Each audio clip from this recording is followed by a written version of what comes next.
Dans ce podcast, on s'est majoritairement attardé à parler de manga. Mais sur les tables de nos librairies préférées se trouvent plein d'autres livres. Et des fois, peut-être que ces livres racontent des histoires plus proches qu'on ne le pense.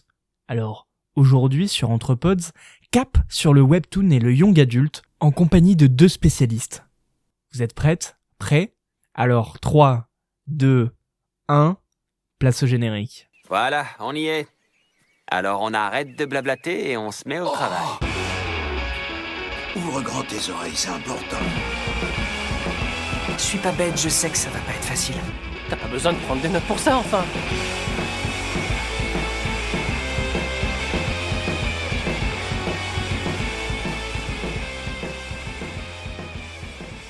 Et bonjour à toutes et à tous, bienvenue dans ce nouvel épisode d'Entrepods.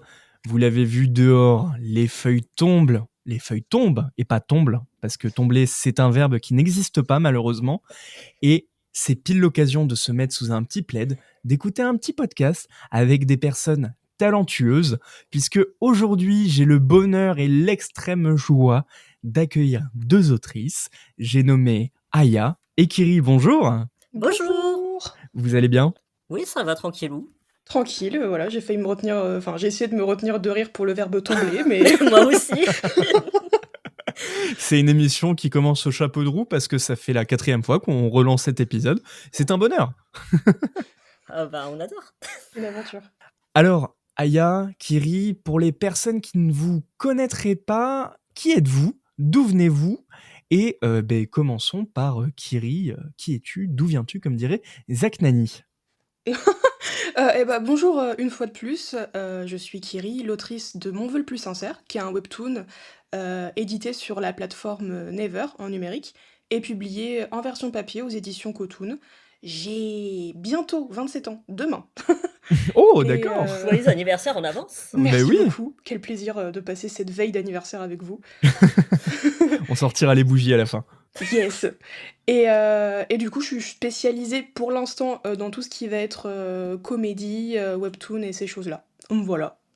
Très très bien, merci beaucoup. Et Aya, de la même manière, qui es-tu ? D'où viens-tu ? Comme dirait Zach Nani. Waouh, ça c'est beau. Non mais du coup, je suis Zaya Balbuena, je suis autrice de romans. J'écris beaucoup du young adult, mais pas que. Et j'écris un peu tous les genres. Ça peut aller de la romance à de la science-fiction, à du fantastique, mais aussi... je sais plus. Mais c'est déjà beaucoup. Oui, bah en vrai, j'écris un peu de tout selon mon humeur. Voilà. Et je suis aussi autrice d'un roman qui s'appelle Quand l'éclair se figea, édité aux éditions Erol pour leur label Young Adult Solaire. Voilà. La classe. La classe, bravo, je suis totalement d'accord.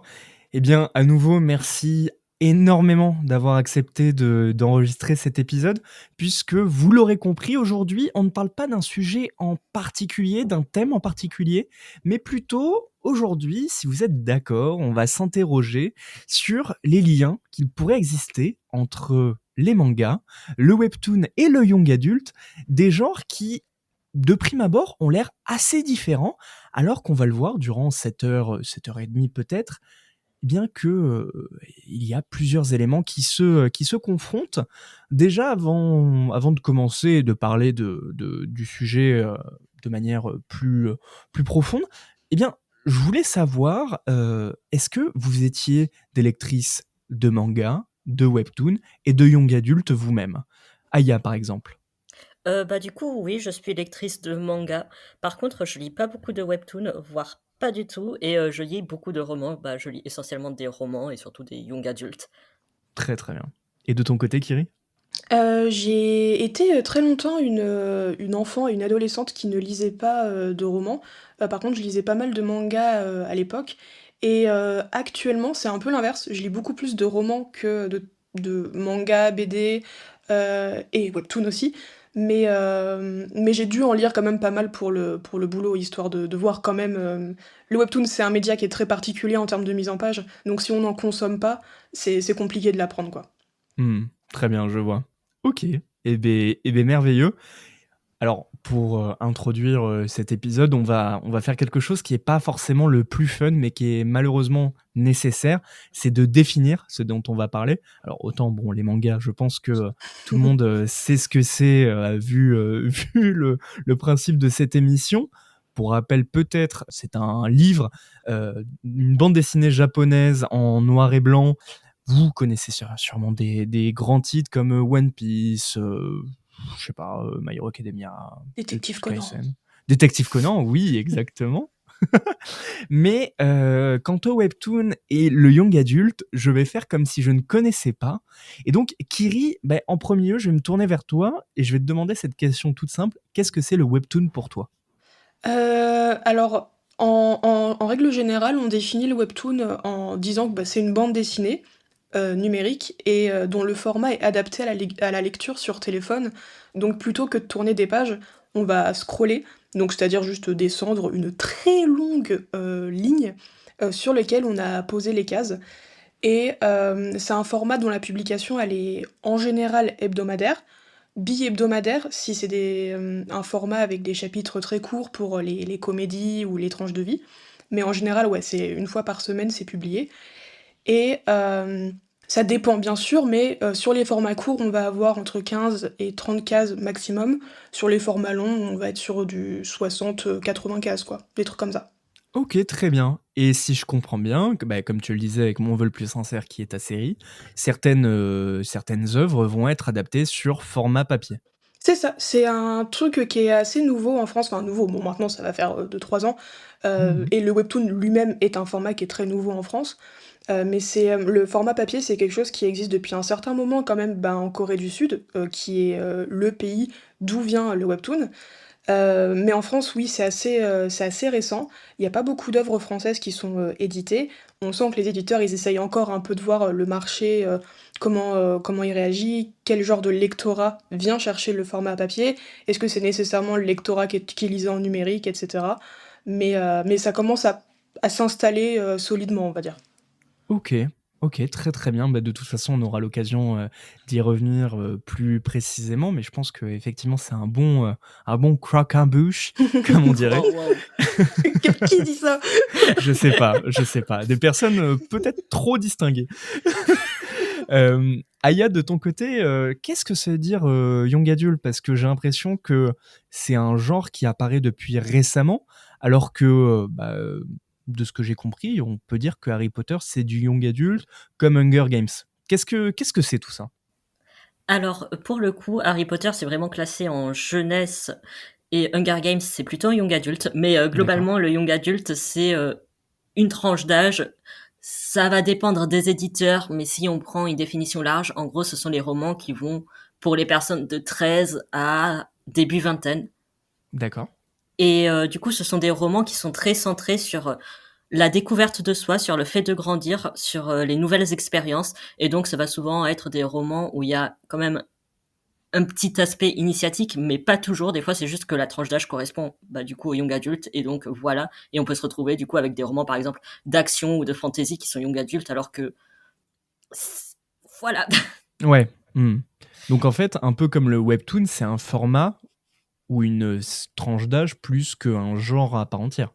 Oui, c'est ça, parce que dans le young adulte, on peut trouver tous les genres possibles. On peut trouver de l'historique, du fantastique, de l'horreur. Récemment, il y a Ne rentre pas dans la forêt qui a pas mal fait parler sur TikTok et qui est Ouais. par exemple de l'horreur, mais peut aussi y avoir de la dystopie comme Hunger Games, de la fantasy. Il y a beaucoup de romantasy qui sont young adultes.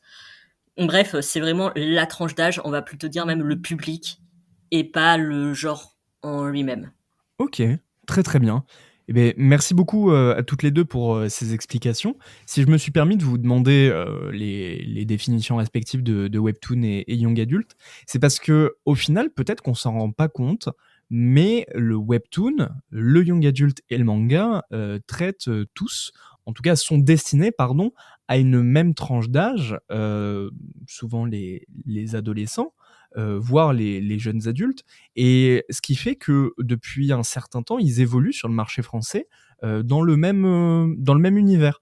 Par exemple, pour les besoins de l'épisode, j'ai vu que Akata avait lancé, donc Akata qu'on connaît notamment pour ses mangas, avait lancé une collection Young Novel en 2019, tandis que Kiyun, qui s'était lancé dans les mangas début 2000, avait lancé ses titres webtoon, que vous connaissez certainement avec Bâtard, par exemple, Mhm.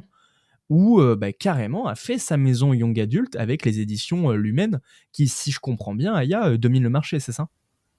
Alors Lumen, ils font uniquement des traductions, mais il est vrai qu'ils sont instaurés depuis un petit moment, mais ils font aussi du jeunesse. D'accord. Et en gros, ils font tout ce qui est jeunesse, young adulte, mais ça reste quand même plutôt vers le jeunesse, on va dire. Ok, très très bien.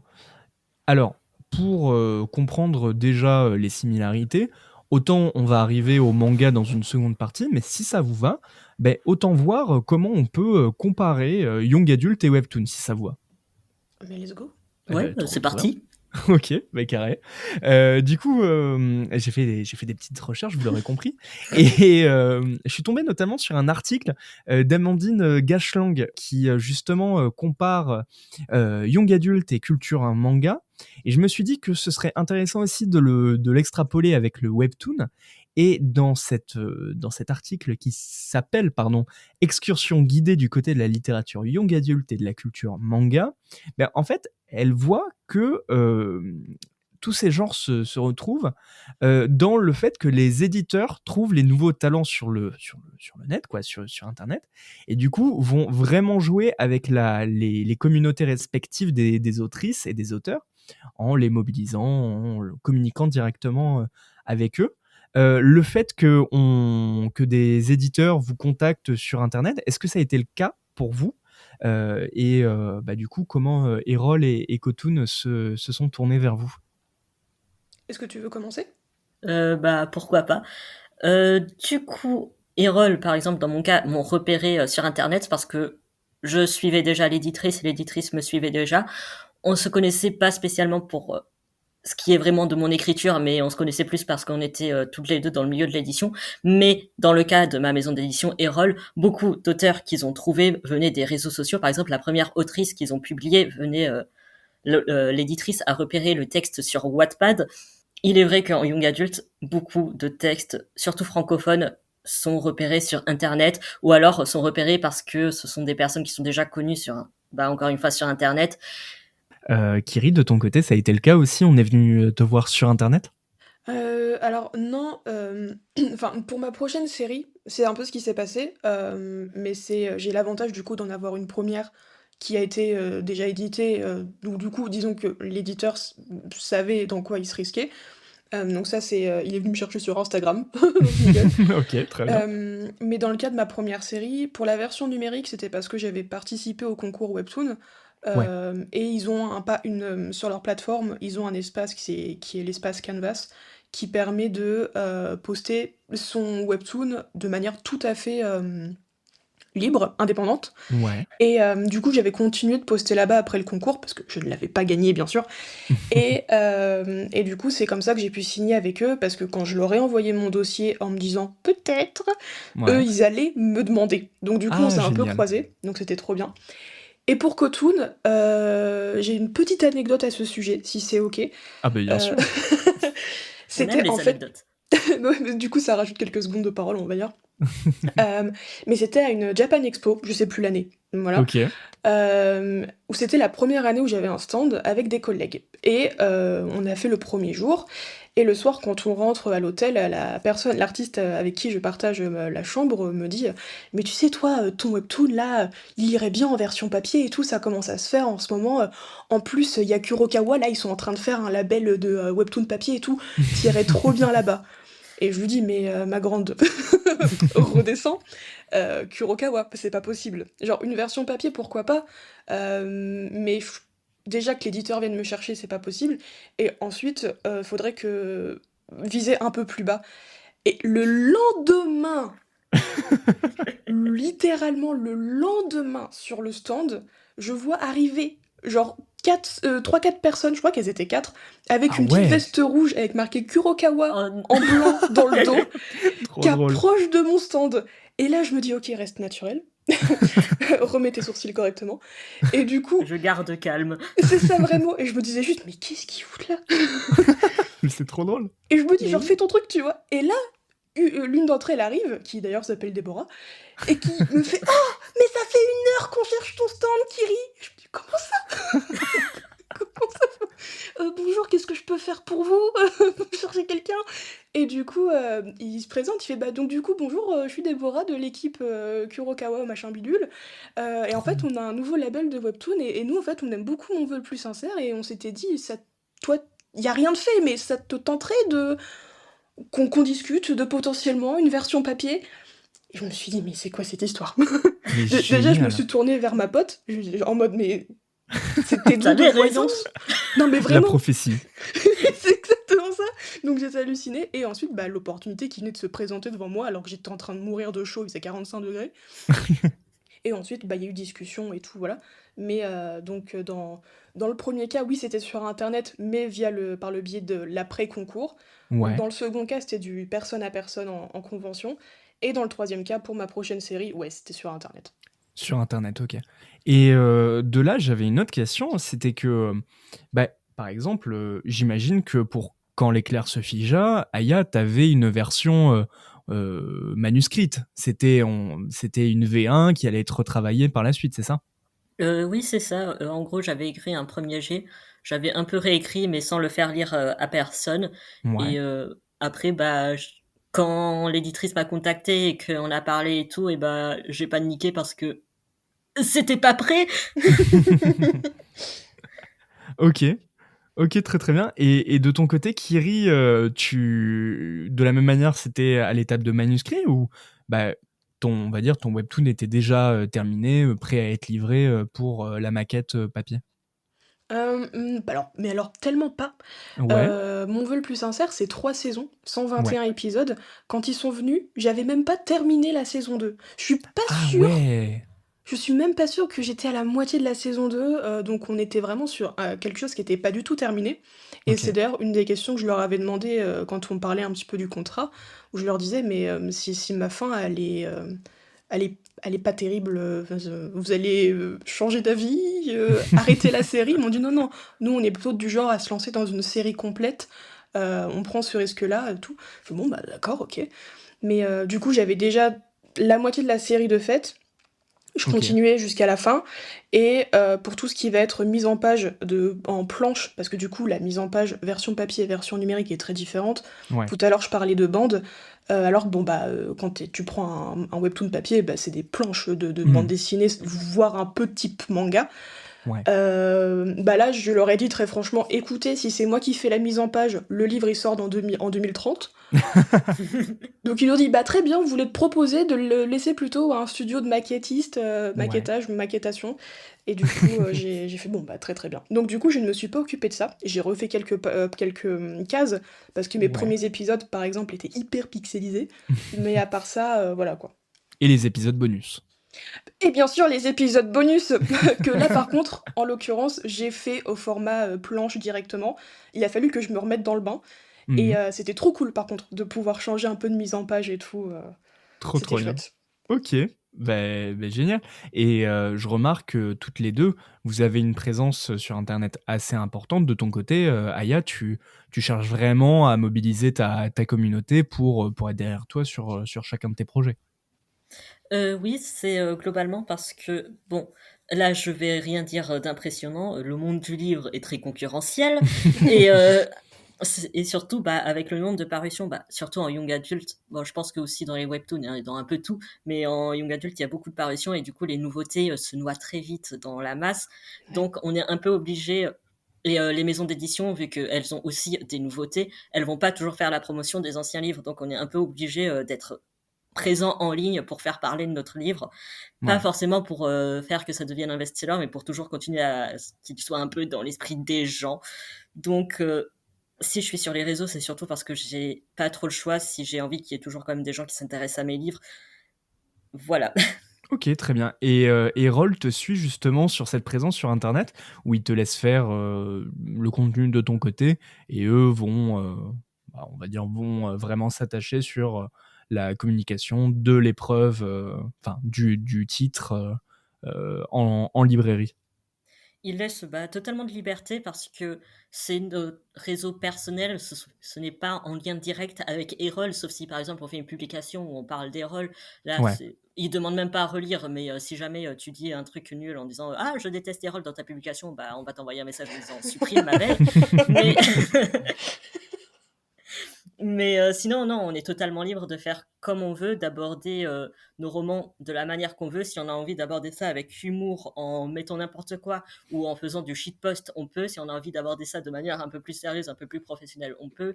Si on a envie de traiter ça comme font certains comptes, où ça va être un peu plus comme s'ils faisaient des reviews de leurs propres livres, on peut aussi. Enfin bref, on fait ce qu'on veut. On a aussi le droit de juste pas parler de nos romans si on a envie.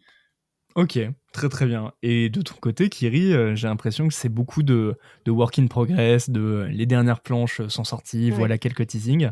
Oui. C'est la logique, on va dire, de tes réseaux. Ça l'a pas toujours été, mais disons que c'est ce qui me demande le moins d'énergie. Ouais. Parce que je pense que Aya pourra valider que c'est quelque chose qui est très énergivore et très Oui. chronophage. J'en peux plus.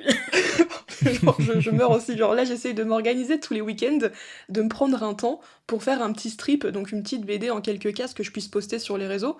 Ouais. Parce que comme je suis entre deux séries, donc du coup, je peux pas faire mon post hebdomadaire de l'épisode est sorti, vous en avez pensé quoi? Du coup, je me dis juste, je dessine. Ouais. Et c'est pas le Je fais truc des qui trucs génère. promis. Mais c'est ça, tu vois, promis, ça sort un jour.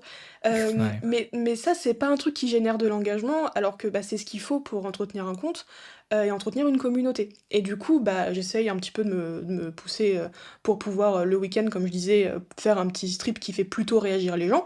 Ça Mhm. marche bien, donc je suis contente. Mais le problème, c'est que je l'ai pas évoqué tout à l'heure quand j'ai parlé du format webtoon, mais le format webtoon, c'est très, très chronophage. J'ai Oui. sur ma... C'est le distributeur de croquettes, à l'instant. Pas de souci. Je suis désolée. Mais en fait, le webtoon, je disais tout à l'heure, c'est une publication hebdomadaire. Donc sur mon premier contrat, je devais fournir un épisode par semaine. Ouais. Un épisode, en fonction de la complexité, c'est entre 55 heures et 70 heures de travail. Ah ouais, d'accord. Ah, Dans la semaine. Ah ouais.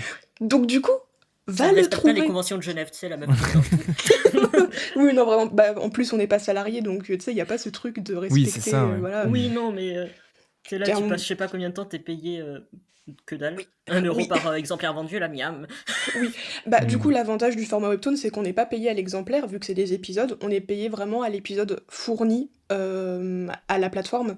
Donc du coup, D'accord. ça va. C'est vraiment pas un métier qui est facile, pour les raisons susdites, mais par contre, ça m'a été, moi, un moyen de vivre de ma passion, parce que t'as quand même, malgré tout, même s'il est pas élevé, un salaire mensuel, c'est pas un salaire, mais un revenu mensuel, quoi. D'accord. Mais attends, du coup, je me suis grave perdue dans ce que je disais. Oui, pardon, la communication sur les réseaux. Désolée, je me suis Non, complètement non, il y perdue. a aucun souci, au contraire. Non. Mais du coup, voilà, j'avais pas le temps du tout de préparer de la communication, donc j'ai essayé de faire ce que je peux avec des posts hebdomadaires pour dire que l'épisode est sorti. Les gens postaient leur avis en dessous, c'est chouette. Je faisais semblant de pas voir les négatifs. Mhm. Ensuite, je fais mes stories pour pouvoir faire de l'interaction. Les stories, c'est un truc que je fais beaucoup plus naturellement, qui me demande pas d'énergie, juste je parle avec eux et puis ils répondent, il y a de l'interaction, parfois pas, enfin c'est chouette quoi. Ouais. Mais comme disait Aya, en fait, si t'en fais pas, tu tombes dans les oubliettes parce que le marché est saturé.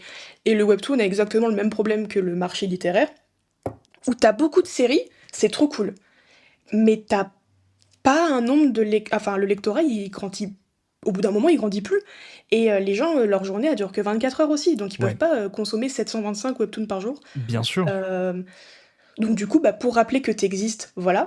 Et le deuxième truc que je voulais dire par rapport à ça, c'est que webtoon et la communication autour des séries françaises.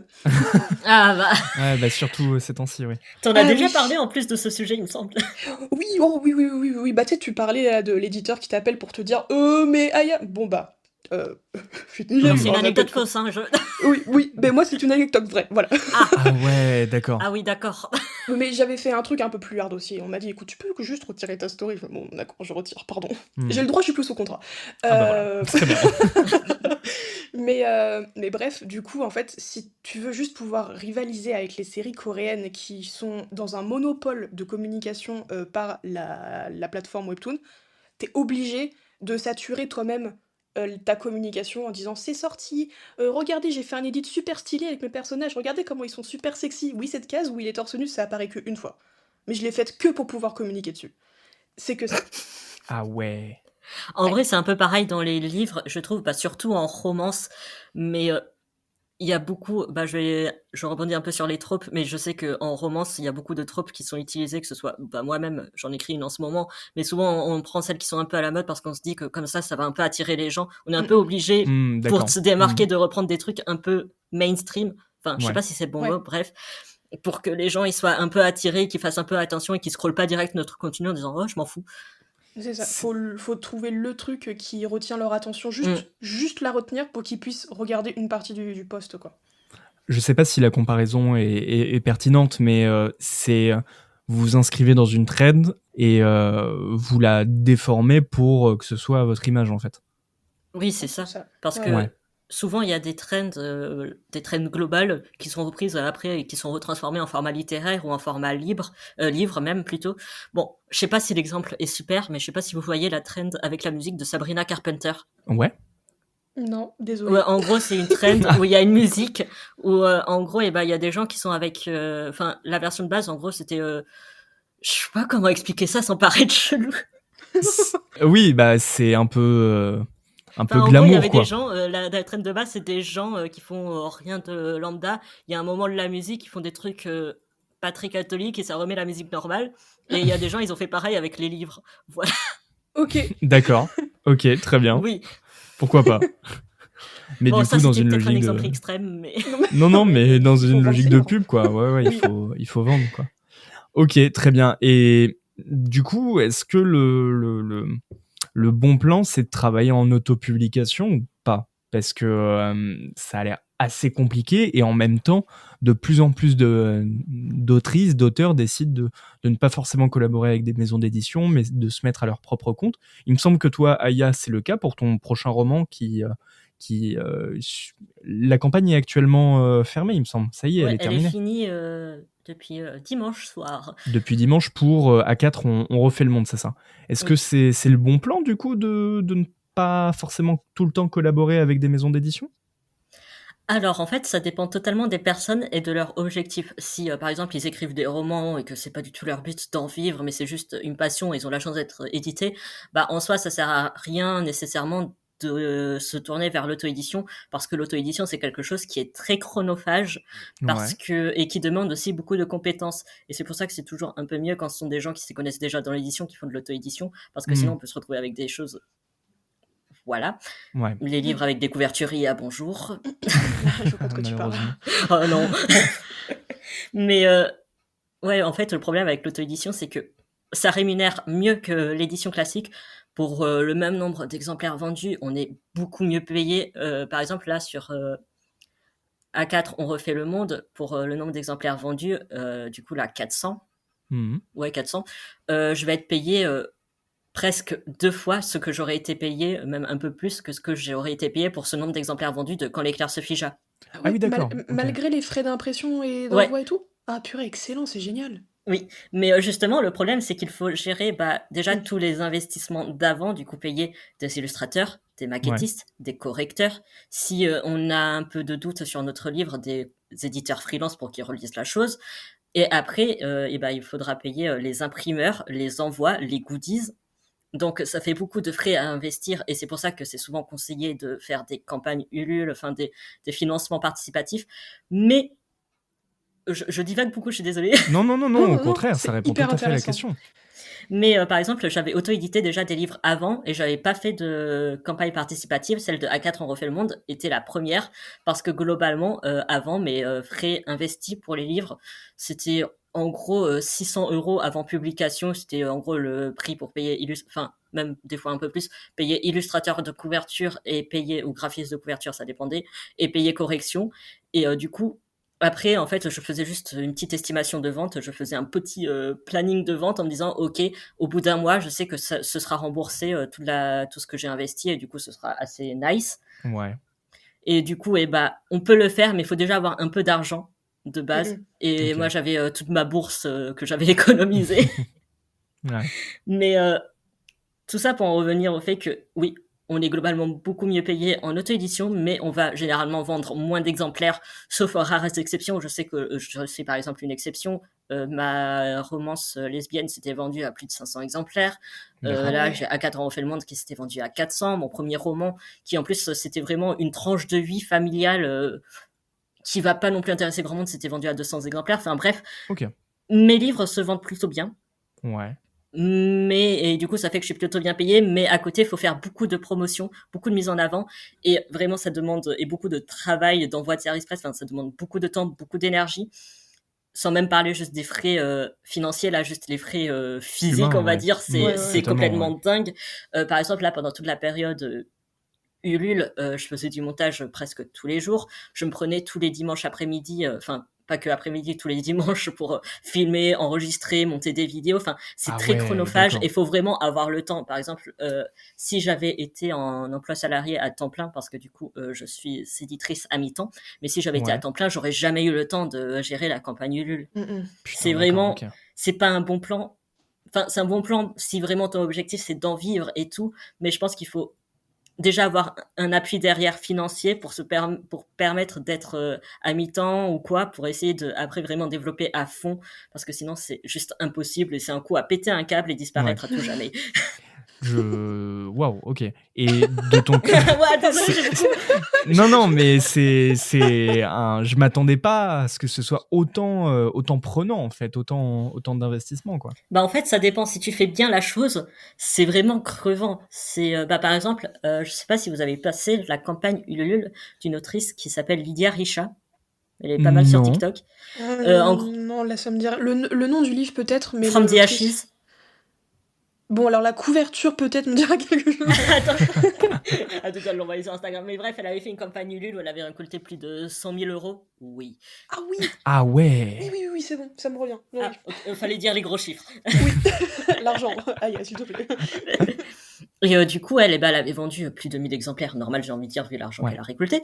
Et grosso modo, ça lui a pris genre 3 semaines pour même presque un mois pour faire tous les envois. Ah Un mois où ouais. elle faisait ça presque tous les jours. Aïe, aïe, aïe. Putain, d'accord. Voilà, Et de... et la promotion, bah du coup, elle, c'était un peu différent parce qu'elle avait déjà une grosse communauté, mais dans mon cas, Ouais. vraiment, ça bouffait toutes les journées. Je passais toutes les journées à tout le temps être, ah oui, d'ici 3 heures, faut que je poste un truc, d'ici 3 heures, faut que je Oh. reposte un truc sur tel autre réseau. Enfin, c'est très fatigant. Ouais. Et de ton côté, Kiri, est-ce que l'auto-édition de webtoon papier, c'est quelque chose d'envisageable? Parce que j'ai l'impression qu'il n'y a pas tant de séries en papier que ça aujourd'hui, en tout cas. Et Ouais. encore plus de créations françaises. Bah, en plus, en version papier, t'en trouveras encore moins parce que les auteurs qui, du coup, veulent faire en version papier en auto, n'ont pas le temps. Ouais. Du coup, ils sont forcément obligés d'attendre que la série soit sortie, enfin soit finie, pardon. Une fois que la série elle est finie, s'ils veulent se mettre à la mise en page papier du webtoon, ça va prendre plein de temps. Et il faut se dire, ok, est-ce que je sors en version papier mon webtoon en prenant le risque que, en fait, la hype soit retombée, que ma fanbase elle soit plus trop présente. Du coup, c'est un peu compliqué à gérer par rapport à ça. Du coup, actuellement, dans le webtoon papier, ça se fait beaucoup plus en édition classique, mais ça se fait pas beaucoup. Je crois que... Alors, il y a Colossal, de Diane Erutile, qui est en version D'accord. papier, qui a été Ouais. une des séries françaises qui s'est le mieux vendu, pardon, en même temps, c'est de la qualité. Oui, c'est trop bien. Non, mais c'est absolument génial. Bah, c'est elle qui avait gagné, du coup, le premier concours de webtoon. D'accord. Donc voilà. Il y avait il y a Porte-Bonheur de Takmela qui pareil, mais c'est un format très différent par contre là au niveau de la taille. Le format webtoon c'est un format A5 en général. Là Ouais. c'est un format plutôt A4. D'accord. Il y a Sex, Drugs and RER de Natasha Hart qui est sorti, mais en format plus pareil BD A4. Il y a Because I Can't Love You de Leaf, il y a Mon vœu OK. le plus sincère de moi-même et j'ai C'est sûrement le meilleur de la sélection, non? Ah bah, oui, j'en bien doute pas, sûr, moi. tout à fait. Je n'ai pas peur de dire qu'en termes de qualité mais pas de qualité du tout, des dessins, du scénario, je parle pas du tout de ça, mais par contre en termes d'objets livres, Mmh. Ah, ils sont trop Kotun beaux. non mais merci, Ouais, Kotun a fait un le travail boulot est absolument exceptionnel dessus. Mais Les tu sais livres que sont lourds! mon père est journaliste et il avait reçu un SP, le premier tome, avec Mais tous les goodies. Et genre, ils sont encore quelque part dans ma chambre. c'est attends, mais tu les lunettes d'Oxlove, ça veut dire est-ce que t'as reçu des lunettes avec, Oh, je sais pas, en tout cas, je pense qu'ils ont disparu, les lunettes. Qu'elles oh ont my disparu, même si on parle de la France. alors vraiment, je ne sais comment, mais je les ai, les lunettes Quoi? d'Oxlove, avec Mais- c il faut dire qu'elles ont été sorties à la plage et c'est du plus bel effet, hein. Vraiment, Bah, Ah c'est bah là, c'est incroyable, les lunettes type aviateur mais avec, bien sûr. marqué, «Mon vœu le plus sincère» sur la branche, Ah si, je vois, c'était lesquelles. et Bah, je sais oui! pas où elles sont, hein. Elles ont dû disparaître dans le néant de... Eh bah, voilà, super. En plus, c'est les lunettes du personnage préféré de la fanbase, tu vas te mettre beaucoup de gens à dos, tu Et sais? ce qui est Oh normal, mince, oh c'est non. le meilleur personnage de Mon vœu le plus sincère. Il faudra me passer sur le corps pour me dire un autre personnage que Oxlove. Pour rappel, du coup, effectivement, Oxlove est un des 2 génies, qui occupe le quotidien d'Happy, ton personnage principal, et on y reviendra, tout à l'heure. Oui. Mais d'ailleurs, je fais juste une minuscule Bien parenthèse sûr. parce qu'on parle de lui pour dire que je suis extrêmement contente que ce personnage ait autant, de personnes qui l'apprécient, alors que ce n'est pas du tout, le comment dire? Le personnage masculin, qui est l'intérêt romantique de l'héroïne. Oui, Il est pas du tout là pour ça et je trouve ça super cool qu'il soit autant apprécié, pour son autre rôle qui est beaucoup plus paternel, mmh. familial et voilà, ça me fait trop plaisir.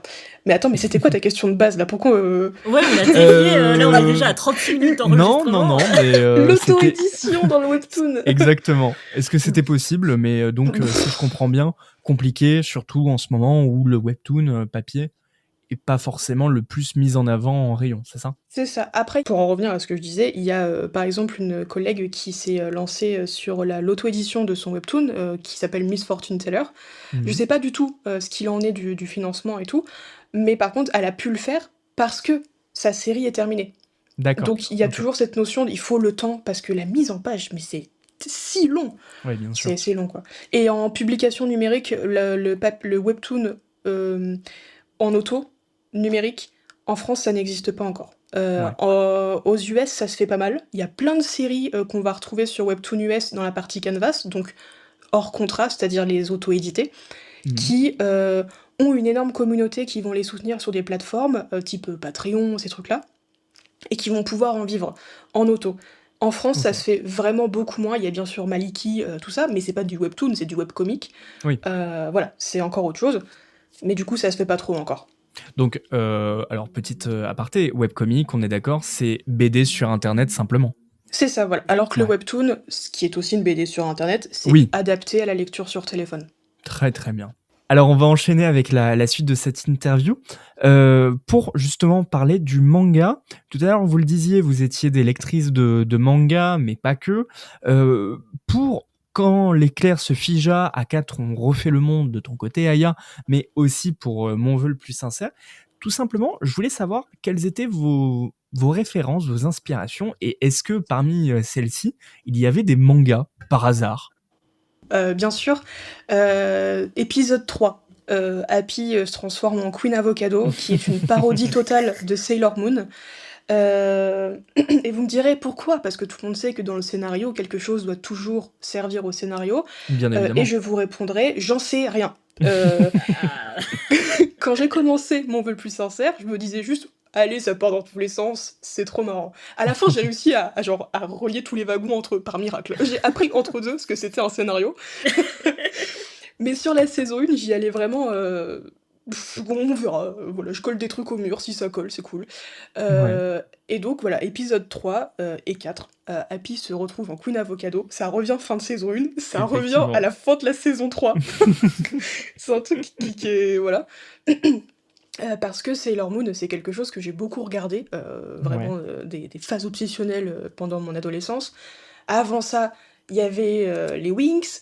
Voilà, j'adore les femmes, qui se foutent sur voilà. Ouais. Le Magical Girl, quoi. Ah ouais, j'adore ça. Ouais. Les séquences C'est de génial. transformation. Mais En oui, même temps. c'est ça. Et donc du coup, je voulais pouvoir mettre ça dans mon vœu plus sincère. Ça a fini par prendre plus d'importance, mais une importance sentimentale pour l'héroïne, parce que en fait, c'est un vœu qu'elle fait, enfin un essai de vœu qu'elle fait, Hmm. où elle dit, bon écoute, puisque tu veux pas exaucer mon vœu à la base, parce que j'ai pas dit, mais mon vœu le plus sincère, c'est l'histoire d'une humaine qui rencontre un génie, qui lui propose un vœu, elle en fait un, il lui dit, c'est nul. Et donc du coup, elle se retrouve à chercher c'est quoi son vœu le plus sincère, il l'accompagne dans sa recherche, en gros. Et du coup, épisode 2, elle lui dit en gros, mais écoute, tu veux rien exaucer en jugeant que c'est pas terrible, laisse-moi essayer ça. Et elle fait le vœu de devenir Queen Avocado. C'est une catastrophe. Ça ne va pas du tout. Lui, il vient la sauver, du coup, en parodie de l'homme masqué dans Sailor Moon. Et une fois qu'il rentre chez elle, qu'il la ramène en sécurité et tout ce qu'on veut, elle dit qu'elle veut plus du tout ce vœu-là, qu'il était nul. Et en fait, elle commence à expliquer qu'elle voulait être forte comme Lady Moon, parce que Hmm. c'était son héroïne quand elle était petite. Et dans la saison 2, on comprend pourquoi c'était si important pour elle. Donc, c'est une référence pop culture qui a beaucoup d'importance Ouais. pour Happy, mais aussi pour moi. Ok. Et j'ai essayé, dans le webtoon, de reprendre vraiment, dans l'épisode 2, dans 3, oui, 3, les cases vraiment précises du début du manga de Sailor Moon, mais les refaire Incroyable. sur mon vœu le plus sincère. Bien sûr, pas du tracing ou du copier-coller, hein, mais Ouais. voilà, de refaire un peu les trucs. C'était important pour moi, j'étais contente de pouvoir faire ça. Trop chouette Incroyable. comme inspiration, enfin. Bah ouais. Et de ton côté, Aya, est-ce que tu peux nous présenter Quand l'éclair se figea, du coup, aux éditions Erol? Du coup, quand l'éclair se figea suit deux adolescents de 17 et 18 ans. Un adolescent, le personnage principal, qui s'appelle Julian, qui vit en 2147, 147 même, à Paris, en France, et qui est en pleine vacances d'été, et comme il s'ennuie, il joue à des jeux vidéo sur son ordinateur, et il joue principalement à un jeu vidéo qui s'appelle Life 360, qui est un jeu vidéo de simulation, un peu comme les Sims, mais version futuriste, Ouais. dans le sens où c'est vraiment une simulation atome par atome de la vie. Donc, les Sims qui s'amusent à torturer sur son ordinateur, bah, en fait, ils ont des consciences. Et pendant qu'il joue à son jeu, à un moment, il tombe sur un personnage qui vit en 2025, qui s'appelle Naël, qui est donc une étudiante qui vient de débarquer à Paris pour sa prépa à la pauvre. Et le problème, c'est que vu que l'ordinateur de Julian commence un peu à dater, et bah, ça fait qu'il y a plein de bugs autour de Naël. Et on suit aussi le point de vue de Naël qui voit qu'il y a des peluches qui se mettent à flotter, des éclairs qui restent figés dans le ciel, enfin des bugs dans la simulation, et du coup ça l'a fait un peu péter un câble, parce que de base elle n'a pas une santé mentale extrêmement fiable, donc elle commence à se dire ça y est, je suis en train de devenir complètement zinzin, alors que c'est juste un pélo derrière son ordinateur qui joue avec sa simulation. Et donc à un moment, Julian, il est un peu en mode, bon, la pauvre, je vais essayer de trouver comment communiquer avec elle. Donc, il active son micro dans la simulation, il commence à discuter avec elle, et peu à peu, ils deviennent amis. Et donc, permettent chacun de se rendre compte, de s'apporter un nouveau regard sur leur propre société. Voilà. Ok, ben merci beaucoup. Et de ton côté, Aya, est-ce que, pareil, t'as des références, quelles qu'elles soient d'ailleurs Du coup, pour Quand l'éclair se figea, oui, mais ce n'est pas du tout en lien avec les mangas. Pas Pour de A4, souci. on refait le monde, idem. Ouais.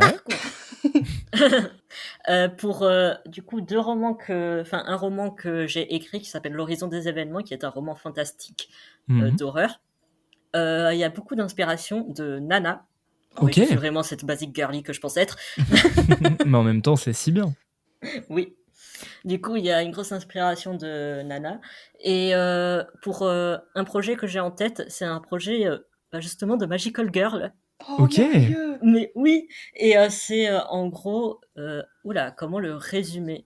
Parce que moi, j'étais tellement dans mon délire que j'avais déjà l'idée de la couverture et tout, mais j'ai direct oublié le résumé, non, c'est faux. Mais en gros, c'était une histoire où c'était deux Magical Girls, et en fait, leurs pouvoirs se font avec le maquillage. Et elles ont chacune une personne qui est dédiée pour les maquiller pour quand elles doivent commencer à faire leur truc de Magical Girl, là. Incroyable, ouais. Et on suit surtout le point de vue de la maquilleuse d'une des héroïnes, qui est en fait très jalouse de pas être au centre de l'attention, alors que sans elle, elle serait rien. Et en fait, c'est un peu... oui, on suit des Magical Girls, mais on suit surtout une personne frustrée qui devient un peu l'antagoniste. Oh, Voilà. Incroyable. j'adore. Oh. Et du coup, moi, j'ai envie d'une couverture rose avec des paillettes. Voilà. Oui! Bah oui, oui, Ah oui, oui, oui. tu régales! Toujours plus de paillettes. Ah bah là, j'ai pas le choix.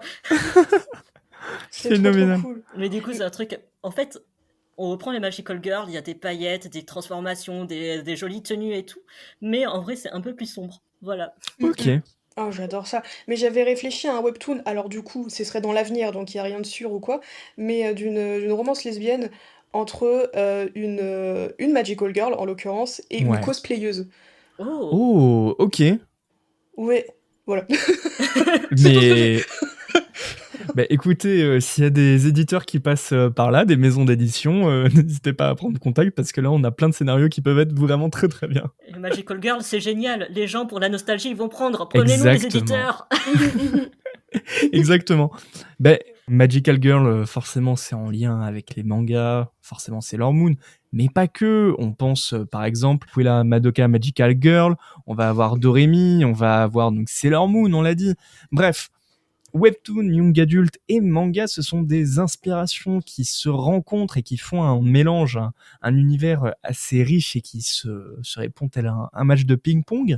Mais c'est aussi, on l'a dit tout à l'heure, c'est un format, puisque je vais reprendre l'article cité tout à l'heure d'Amandine Gachnang, qui cite elle-même Laurent Bazin en disant justement, comme toutes les littératures destinées, la fiction young adulte et, pour le besoin de ce podcast, le webtoon, ont tous les deux la particularité de se définir d'abord en fonction de son public et ensuite seulement par ses genres, formes et contenus. Et bah, du coup, c'est quelque chose qui réunit les trois, que ce soit manga, webtoon, young adulte, de ce que je comprends, et vous me direz si j'ai tort, c'est on consomme d'abord un support et après on trie en fonction du genre. On peut tant aller sur de la tranche de vie que de la romance, que de la fantasy. Cependant, j'ai vraiment l'impression que le manga et le webtoon sont un peu intergénérationnels. Je vais prendre peut-être le webtoon le plus connu en France, Solo Leveling, ou le manga peut-être le plus connu en France aussi, One Piece. Ça va être lu autant par des enfants de 11 ans que des adultes de 30 ans, voire plus. Est-ce que, Aya, pour toi, le webtoon pas du tout, le young adult, c'est quelque chose qui est réservé aux ados ou aux jeunes adultes, que aux jeunes adultes? Pas du tout. Ah, Euh, ok. Enfin, non. Plus sérieusement, oui, le young adult est quand même beaucoup défini par cette tranche d'âge. Et il est vrai qu'il y aura certains romans qui font peut-être un peu trop jeunesse pour que n'importe qui s'y intéresse. Cependant, il y a quand même beaucoup de romans young adult qui, je pense, peuvent être lus par des adultes. Que ce soit pour avoir un petit côté ah oui, c'est vrai que c'était comme ça quand on était jeune et dynamique, mais aussi mais aussi parce que des fois quand ça va être par exemple de l'imaginaire ou que ça va aborder des thèmes qui sont peut-être un peu plus matures, je pense que ça peut aussi intéresser. Mais il est vrai que quand on va en librairie ou quoi, je pense qu'un gros daron de 55 ans va pas forcément se diriger vers le rayon young adulte. Par Ouais, contre, les effectivement. darons de 50 ans, si. Oui. Ah, ok, ok. Et c'est quelque chose qu'on a aussi dans le webtoon, non? Ouais. Je me rappelle à Colmar, j'avais fait le salon du livre là, et c'est toujours l'exemple que j'utilise quand on me demande c'est qui mon lectorat. Et en fait, il y a une maman qui est passée, qui était avec sa mère, donc la grand-mère, et sa fille, Ok. donc la petite fille. T'as Et en réuni toutes fait, les générations. mais vraiment 3 générations d'un coup, et en fait, il y a la maman qui s'arrête et tout à mon stand et qui dit: «Oh mais c'est des couleurs ça pourrait être pas mal pour la petite et tout», et donc elle me demande ça parle de quoi? Je lui explique, elle fait: «Ah OK», et elle ouvre et elle tombe sur une case avec Prince, donc le génie, qui en l'occurrence là est l'intérêt romantique principal de l'histoire, et elle fait genre: ça peut être bien pour moi aussi». Et donc, Génial. du coup, ça m'a fait rire, et elle me demande ce que c'est, je lui explique que c'est de la comédie et tout. Il y a notamment Michel Foucault qui apparaît à un moment donné dans le ciel à la place de Dieu. Et parce que je parle de Michel Foucault, c'est Michel Foucault, c'est bien ça, hein? Jean-Pierre Foucault. Oui, Foucault. Jean-Pierre Foucault. C'est Après, on pareil. peut parler de Michel Foucault aussi. Je crois que c'est un sociologue, mais Oui. donc, du coup, Moi, j'imaginais le sociologue, pour ça, dans ma tête, j'étais, bon, je dis rien, mais C'est pour ça, pareil, je te laissais parler, c'était très intéressant. dans ma tête, j'imaginais ça. Vraiment, c'est Michel, genre, le sociologue, la blague est comprise par 4 personnes. Mais du coup, non, c'est Jean-Pierre Foucault qui remplace Dieu dans le ciel. Et il y a la grand-mère, du coup, la maman montre ça à la grand-mère, qui du coup rigole parce qu'elle le reconnaît. Et elles ont toutes les trois acheté un exemplaire. Ah, génial. Mais Alors c'est je me suis dit, c'est une très mauvaise idée. Vous êtes de la même famille. Vous pouvez prendre un exemplaire et vous le prêter. Mais je me Il suis est vrai. dit, pense commercial. Du coup, j'ai rien dit. Je fais, oui, prenez 3 exemplaires, mesdames, allez-y. J'ai dédicacé les 3. Mais Génial. en fait, voilà, c'est comme tu disais tout à l'heure, en fait, ça peut plaire à différents types de personnes et d'âges parce que le webtoon se range assez peu dans un seul type de lectorat. Dans mon Ouais. cas, j'ai une majorité de lectorat qui est féminin, bien sûr, euh, une minorité masculine, mais qui reste présente, D'accord. et qui vient aussi en convention et tout, donc c'est toujours trop cool de pouvoir parler avec eux. Et au niveau des âges, et ben là, c'est vraiment très très très diversifié, quoi. J'ai des mamans, j'ai des femmes qui ont l'âge, enfin qui en sont à la trentaine, quoi. J'ai des jeunes de 14-15 ans, j'ai des jeunes de 20 ans, j'ai aussi des grands-mères, du coup, maintenant. Mais Ouais. voilà, quoi, c'est vraiment très très diversifié parce qu'il y a différents types d'humour dedans et que sous couvert de « on fait des blagues sur le vomi », on traite aussi des sujets qui sont beaucoup plus bressons, Ouais. comme par exemple les familles dysfonctionnelles, Hmm. voire très dysfonctionnelles, mais du coup, en parallèle, parce que c'était plutôt sur ça que je voulais aller, la reconstruction familiale, la famille de sang, la famille de cœur, ces choses-là. Et ça, en fait, c'est quelque chose qui peut parler à tous les âges, avec des degrés de lecture différentes. Bien sûr. Et c'est un peu pareil du coup pour quand l'éclair se figea, qui lui du coup est vraiment très young adult. Et pourtant, j'ai déjà reçu plusieurs fois, en plus ça m'avait fait trop plaisir, des messages de mères qui m'envoyaient ah, j'ai acheté ce livre de base pour mon fils, mais je l'ai lu et j'ai beaucoup aimé. Enfin, je Hmm. pense que, en fait, plus que la tranche d'âge, je pense que, bon, ce que je vais dire est un peu bizarre, mais je pense que le young adult c'est aussi beaucoup très féminin et aussi très marketé de manière à ce que ce soit féminin. Ouais. D'accord. Et, euh, et même comme ça, encore une fois, je rebondis sur les sujets comme Kiri, mais par exemple, toujours quand l'éclair se figea, il y a des sujets un peu plus politiques. Et quand j'ai des garçons ou des hommes qui m'envoient des messages pour parler de quand l'éclair se figea, ils vont souvent plus notifier par exemple l'aspect politique en disant ah, j'ai bien aimé ça parce qu'on peut faire un parallèle avec ce connard de Macron. Enfin, voilà, Le macaron n'a qu'à bien se tenir. le M-word. Mais bref, ça pour dire que oui, par sa définition, c'est plus centré vers une tranche d'âge, vers un public, le young adult, mais dans les faits, en vrai, c'est beaucoup plus vaste, et en vrai, c'est un peu comme tous les genres littéraires, j'ai envie de dire. Mm, Très mm. bien. Et est-ce que c'est aussi fragmenté, on va dire, que les catégories éditoriales qu'on pourrait retrouver avec le manga, que ce soit le shonen, le seinen, le shoujo, le josei, euh, alors j'allais dire peut-être le ecchi et le hentai, mais de ce que j'ai compris, il va y avoir tout ce qui est omniverse, lemon, qui vont traiter de sujets assez similaires. Est-ce que il y a cette séparation aussi distincte côté webtoon et young adult? Du coup, oui, mais je pense que c'est... Enfin, je sais pas si en fait, si c'est assez distinct. Par exemple, tous les lecteurs de fantasy, de romantasy ils vont rester toujours vers ce genre-là, même si Mm, c'est en young adult. Hmm. Idem aussi en romance. Euh, De ce que je comprends, c'est quand même des séparations par le genre, plus oui, que c'est par, on va dire, les lecteurs de 11 ans, les lecteurs de 13 ans. ouais. mm, mm. Ok. Et pareil, Kiri, en webtoon, cette séparation, elle est similaire? Ouais, ouais, ouais. Bah, en fait, ironiquement, on a une majorité dans le lectorat, la majorité, si on reste sur une division genre très binaire, la majorité du lectorat est composée de femmes. La D'accord. minorité est masculine. Alors, je pourrais pas te dire si c'est du 80-20 ou du 60-50%, tu vois. Hmm. Mais on a quand même cette majorité-là qui est féminine, avec des lectrices féminines qui vont lire beaucoup de romances, pas tant parce que c'est leur préférence, mais parce que c'est le genre prédominant dans le webtoon en France. Euh, Tout type de romance d'ailleurs, romance contemporaine, romance fantasy, Ouais. sans parler de romantaisie, hein, vraiment. Mmh. et elles vont aussi consommer, le type de webtoon qui est, comme dans le manga, fait pour les «garçons» entre guillemets, avec tout ce qui va être webtoon action, qui va être très dans les très, très, très codé aussi, type isekai, je me suis réincarné dans un jeu et en fait je suis le méchant et j'ai un bâton qui va me faire devenir le meilleur joueur, tu vois? Enfin, un peu ces trucs-là. Mais les lectrices lisent aussi de ça, alors qu'à l'inverse, le lectorat masculin va beaucoup lire ces webtoons d'action. J'ai pas parlé de tout ce qui était, thriller et tout. Là, je catégorise beaucoup. Ouais. Ils vont beaucoup lire ces trucs-là d'action, ils vont moins se tourner vers la romance, vers les isekai de, «Je me suis réincarné dans la vilaine et je vais tuer toute la famille». Ouais. Voilà.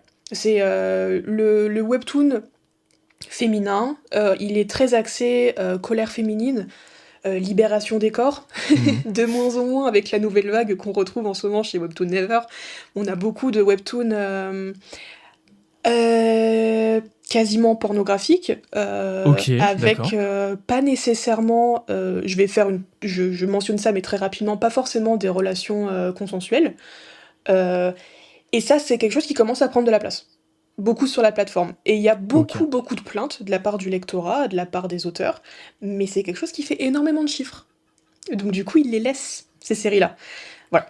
OK. Alors qu'avant, on était sur, ouais, voilà, la femme qui se venge, la femme qui prend possession de son corps à elle, qui devient sûre d'elle et tout et c'était quelque chose qui faisait beaucoup de bien parce qu'on sortait, du shoujo, on sortait la tête du shoujo, qu'on a l'habitude de lire où c'est une romance lycéenne toute bichette, tout ça, tout ça. Ouais. Là, on partait sur quelque chose de plus adulte, type, «J'ai couché avec un inconnu cette nuit, oh, c'était mon boss!» Voilà et du coup, ça faisait pas mal de bien, on va dire, à ce lectorat-là qui cherchait quelque chose de différent. Donc, Ouais. ouais, on est sur quelque chose d'assez fragmenté quand même dans le webtoon aussi. OK. Mais avec une logique de sororité quand même, dans que ce soit young adult ou webtoon, C'est si ça, je comprends bien. oui. O OK, très, très bien. Et alors en parallèle, certes, il y a le support qui peut rejoindre le webtoon, le young adult et le manga. Je vais beaucoup me répéter en citant les 3 genres, mais je j'avais aussi une sensation, peut-être personnelle, que, le regard porté au webtoon et young adult est assez similaire que le manga, dans son temps, début des années 2000, dans le sens où, il y a encore un discours, d'illégitimité quant aux 2 genres, si je puis dire, quant aux 2 registres, littéraires. On pourrait dire, enfin, bien évidemment, je le pense pas, hein, mais certains verraient le webtoon comme de la sous-BD, le young Oh, adult ouais. comme de la sous-littérature. Mmh. Est-ce que vous avez déjà été confronté à ce genre de critique? Mais du coup, ça, c'est un sujet que j'adore parce que, en tout cas, personnellement, je n'ai jamais été confrontée. Mais je trouve que d'une certaine manière, oui, il y a une comparaison avec le manga à l'époque, dans le sens où c'est pris de haut par les hautes sphères littéraires, on va dire. C'est vraiment vu comme une forme de sous-littérature par les gens qui vont plus faire de la littérature blanche. C'est pas respecté comme des vrais livres, mais c'est plus perçu comme un outil marketing, comme un truc qui va se vendre. OK. Et on peut notamment le percevoir dans tout ce qui est travail éditorial, etc. Mais je pense aussi qu'il faut prendre en compte un autre aspect qui fait pourquoi les webtoons et aussi, surtout les webtoons, mais aussi le young adult sont mal vus. Je pense qu'il y a aussi beaucoup la misogynie parce que c'est un public majoritairement féminin Mmh. et que c'est comme la romance aussi. Dès que c'est une forme de littérature qui intéresse beaucoup les femmes, et étrangement, les hommes vont être encore plus exigeants et beaucoup plus critiques envers cette forme de littérature. Et donc, je pense que de pourquoi ils prennent de haut, déjà l'aspect, ça correspond pas à leur vision de la littérature, mais aussi parce que ça intéresse globalement un public féminin. Ils sont en mode, voilà. D'accord. Ouais, 100%. OK. Donc effectivement, pareil dans le webtoon. Ah oui, oui, dans le webtoon, c'est extrêmement similaire, pour ces raisons-là. Du coup, il y a comment dire? Cette dévalorisation de la part des lecteurs, voilà, du lectorat, donc pas le lectorat webtoon, mais lectorat manga qui va beaucoup dire: «Oui, bah, les webtoons, c'est beaucoup moins bien que le manga». C'est comme si c'était le même format, ce qui est pas le Ouais, cas. ouais, Ça n'a rien à voir. Ça répond pas du tout au même code, malgré les similitudes qui peuvent y avoir, genre graphiquement, tu vois, vite fait. Oui, il y a ouais. des Mhm. dessins. Voilà, c'est tout, en fait. Ça répond pas du tout au même code narratif, de mise en page et tout. Mais bon, et là aussi où il y a pas mal de jugements, et je rejoins entièrement Aya sur ça, c'est dans l'édition, où le seul truc qui va intéresser les éditeurs par rapport à ça, ça va être l'argent. Et en fait, Ok. il y a pas mal de maisons d'édition, là on parlait du webtoon papier tout à l'heure, qui se sont lancées dans l'édition papier, Hmm. que pour l'argent, et ça se sent et ça se sait dans le milieu, on sait très bien qui Ok. fait ça, qui ne le fait pas, à l'inverse de, par exemple, Kotoon, qui a lancé littéralement Kotoon, parce qu'ils avaient un webtoon club. Oui. Genre, il y avait des Mm. fans chez Mm. Kurokawa, ils ont fait « Eh, viens !» Enfin, voilà, donc là, tu sens les passionnés. Oui, je lèche beaucoup les bottes de Kotoon, mais que voulez-vous? En même temps, la maison est T'inquiète, hein, vraiment si bien. ça s'est bien passé. Mais oui. Et dans l'édition, il y a aussi un autre truc qui est arrivé, mais c'était plus au début du webtoon numérique en France, donc après le premier confinement, on va dire. C'est que à la misogynie s'ajoute le racisme. C'est-à-dire que les webtoons, c'est coréen. Nous, on est en France, on sait faire de la BD. Donc on va lancer nos propres plateformes, on va faire mieux que les Coréens, parce que nous, on sait ce qu'on sait... Enfin, voilà, on Ah sait ouais, faire. d'accord. La Le nombre de supériorité plateformes qu'il y française. a eu à l'époque. Ouais. Bon, donc du coup, les plateformes françaises de publication de webtoon, aujourd'hui, elles se sont quasiment toutes écroulées, hein. Il y a Ono Ouais. qui persiste parce que Ono a un super bon système et que Mhm. Ono, ils y sont allés avec beaucoup plus d'humilité en disant ok, c'est comme ça que ça se passe, eux, qu'est-ce qu'on peut faire nous de notre côté pour pouvoir se faire une place sur le marché en France? Ok. Contrairement à d'autres haineux que je ne citerai pas, qui y sont allés vraiment en disant nous on fait du webtoon de luxe, avec les auteurs de luxe. Et t'étais comme ça, D'accord. tu fais bon bah ok gros. Et du coup, un an après, la plateforme n'existait plus, quoi. Et je parle pas de petits éditeurs, quoi. Donc c'est... voilà. Et le mépris des auteurs, bien sûr. Parce qu'il y a des maisons d'édition qui vont éditer des webtoons papier, donc récupérer chez eux des auteurs français de webtoons pour les publier en papier, et les traiter comme des déjections canines. Ok. Ils vont être en mode vraiment, bah tu te débrouilles pour tes séances de dédicace, oui, t'en as une à Paris, machin, t'y vas. Et puis ton contrat, on va bien te la faire à l'envers. Et puis la série, non, ça fait pas les chiffres qu'on attendait, donc on l'arrête là. Alors je sais que c'est un truc qui se fait de Oh. base beaucoup dans l'édition, de Oui. juste pas aller au bout d'une série. Oui. Mais en l'occurrence, là, on parle de chiffres qui étaient relativement élevés, en fait, dans le monde Mais du c'est- webtoon. Mais sauf que eux, ils pensaient rouler sur l'or, parce qu'ils ont travaillé avec une autoriste qui avait pas mal de lectures. Ouais, d'accord. Mais ça fait pas tout, en fait. Bah, bien sûr. C'est-à-dire, tu fais aucune communication et tout. Mais on en revient à ce qu'on disait tout à l'heure. Les autoristes ont des communautés, et donc du coup, ils se disent que la publication, enfin, les ventes, elles vont se faire toutes seules. Mais non, ça se C'est passe pas totalement comme ça. pareil en young adult, en littérature livre, et même aussi en BD. Hmm. Bref. Mais oui. Mais il y a plusieurs maisons d'édition, par exemple, très très grosses, où ils signaient des auteurs parce que ils ont une communauté. Dès qu'ils ont vu que les auteurs ne faisaient pas assez de ventes à leurs yeux, ils commençaient à les bouder, à mal les traiter. Ouais, d'accord. Ouais. C'est un intérêt économique, pas Non, mais littéraire complètement. pour la young adult ou pour le webtoon. Mais on est que des chéquiers pour eux. Mm.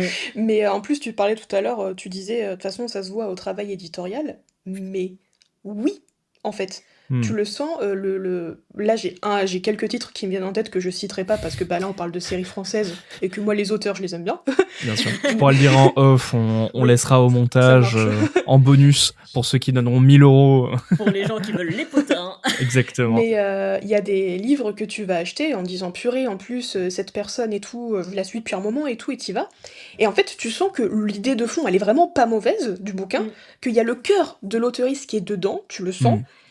mais que l'édition, elle a fait, oh alors la forme, on s'en branle. Mais alors, tu sors ton truc, tu vomis tes mots, et on Oh le là vend. là. Et l'argent arrive. C'est Ouais, tout. j'ai récemment lu un livre. J'espère que le podcast sortira dans longtemps, hein, si les gens ne pourront pas retracer le livre. Normalement mercredi prochain. Mais Oups. Bon, Attends de écoute, brouiller personne les va pistes. retracer. Mais, Brouille les mais du pistes coup, sur les j'ai réseaux. lu récemment un livre young adult d'une maison d'édition qui est pas trop réputée pour son travail éditorial et qui édite étrangement beaucoup d'auteurs avec une grosse communauté. Bref. Et il manquait des points à la fin de certaines phrases. Plusieurs fois. Ah Non mais ouais. attends, ce serait Voilà. hilarant. Aya, ce serait hilarant qu'on parle du même bouquin. Tu- On se Est-ce dira que après. tu peux couper? OK, bah, très bien. Bah, merci beaucoup en tout cas pour vos avis et vos positions sur le sujet, qui sont nécessaires, pour légitimer des formes de littérature et de bande dessinée, qui sont tout à fait, ancrées dans un paysage, similaire au manga.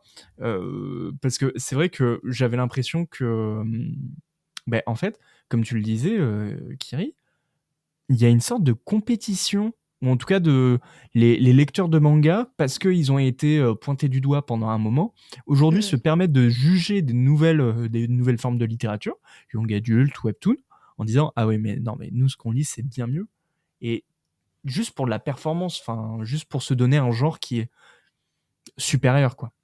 Bah, c'est un peu, symptomatique de ce que tu disais. C'est comme c'est des le manga, ça a été très longtemps, quelque chose, considéré de niche, où si t'étais lecteur de manga au collège, tu l'otaku, un peu, Dark Sasuke au fond de la classe et tout était trop bizarre, tu dessinais des yeux sur ton truc de cahier de maths et tout. Du coup, c'était pas hyper bien perçu, en tout cas à mon époque. Mhm. Aujourd'hui, c'est plus le cas, ça s'est beaucoup plus démocratisé, mais du coup, le webtoon is the new manga où bah, si tu lis des webtoons et tout, t'es la choréabou et tout, qui Ouais. écoute forcément BTS, et bon, sans vouloir critiquer BTS, hein, bien sûr. Mais voilà, ça a une connotation enfin, différente, mais qui est pas forcément très bien perçue non plus. Alors que, bah, y a pas de raison. Et Mhm. là, je parle d'un truc scolaire où on parle de fans de webtoon, mais en réalité, le webtoon, c'est quelque chose qui est fait pour être consommé par n'importe qui, n'importe quand. Oui. Euh, c'est pour ça que les épisodes sont très courts, c'est parce que ça se lit dans le bus pour aller au taf. Et c'est pour ça qu'il y a autant de lecteurs différents, c'est parce que le format est fait pour être consommé rapidement. Ça peut être problématique dans la narration, parce que du coup, nous, on est obligés toutes les semaines de faire des rappels des informations passées pour qu'on Ouais. puisse comprendre pourquoi mon cliffhanger là il est incroyable, parce que sinon les gens oublient. Mais, euh, mais tout ça pour dire que euh, dans certains milieux, le webtoon est mal perçu. Ouais. Sans aucune raison. Enfin, maintenant, avec tous les webtoons érotiques, si, il y a quelques raisons qui commencent à s'installer, mais avant il n'y en avait pas. Bah, c'est un peu pareil pour les romans. Bah, même en young adult, bah, c'est pour ça qu'il y a beaucoup de maisons d'édition young adult qui se sont mis à faire leur collection new adult, parce Mm. que souvent ils commençaient à mettre des scènes de smut dans les I livres, et du see. coup, et bah, ils étaient. Bah non, enfin. Surtout que là, ça correspond pas à la tranche d'âge en plus, donc. Bah c'est ça. Ok, très bien, je vois. Bon, sur un ton peut-être plus joyeux tout de même, et cette fois-ci, si ça vous va, on va pouvoir explorer vos univers. J'ai trouvé aussi des points communs à vos deux œuvres, donc Quand l'éclair se figea et Mon vœu le plus sincère. À la fois, c'est ce qu'on a dit, c'est beaucoup d'humour, une quête d'identité, aussi, ça parle de santé mentale. On suit aussi plusieurs personnages. De ton côté, Aya, avec chaque chapitre qui est destiné à un ou une protagoniste. De l'autre, l'histoire d'Happy avec autour d'elle les génies, ses amis, bref. Mais forcément, vu que d'un côté c'est de l'illustré et de l'autre c'est du texte, est-ce que vous adaptez votre manière d'écrire à votre support? Par exemple, comme tu le disais, Kiri, dans le webtoon, ça a l'air de se rapprocher du manga dans le sens où il y a un effet de cliffhanger à chaque chapitre. Est-ce que c'est des choses auxquelles vous pensez de manière consciente, quoi? Oui, Ouais. vraiment. Dans Mon vœu le plus sincère, j'ai appris à le faire au fil de l'histoire, parce que si tu termines pas ton épisode sur un cliff, le lecteur commente pas. D'accord. Si le lecteur commente, il y a un engagement et donc il y a une naissance de communauté ou un entretien de communauté, quoi. Et ça, c'est super cool. Et surtout, le cliff, bon bah, je vous apprends rien, mais ça fait en sorte que le lecteur revienne. Et c'est ce qu'il faut dans le webtoon parce que bah, le lecteur, à moins qu'il attende, bien sûr, il peut pas s'enfiler, comme dans un roman, tout le roman d'un coup. Il Ouais. est obligé d'attendre d'une semaine à l'autre. Et si tu termines un épisode de manière un peu molle ou juste, tu as conclu quelque chose, ce qui est pourtant normal. Hmm. euh, qui te dit que le lecteur va s'en souvenir la semaine prochaine et se dire ah purée, je voulais la suite de ça. Non, parce que t'as trop conclu de trucs et t'as pas remis de nouvelles choses en place. Donc du coup, il va pas forcément revenir. Je parle pas de tous les lecteurs, mais voilà. Donc t'as le cliffhanger à prendre en compte. Le problème, c'est qu'un cliff, c'est pas juste une fin d'épisode, il y a tout un setup à préparer avant. C'est la mécanique du setup and payoff. Waouh! Ouais. Sauf que, comme je mentionnais plus tôt, comme c'est du hebdomadaire, les gens oublient. Donc, dans ton épisode, tu dois aussi un peu rappeler par des tournures de phrases en général, des trucs qui se sont passés dans les chapitres d'avant pour que les gens comprennent bien de quoi tu parles, tout en faisant en sorte que l'épisode en lui-même ne soit pas qu'un rappel et un cliff, mais qu'il ait son contenu propre à lui-même. Et c'est un peu une gymnastique cérébrale qui au départ je gérais pas forcément. Maintenant j'adore ça. Et avant je faisais de la comédie donc ça allait. Je Ouais. pouvais me permettre de faire des rappels sous couvert de blagues. Voilà. Dans ma série actuelle, c'est de la high fantasy.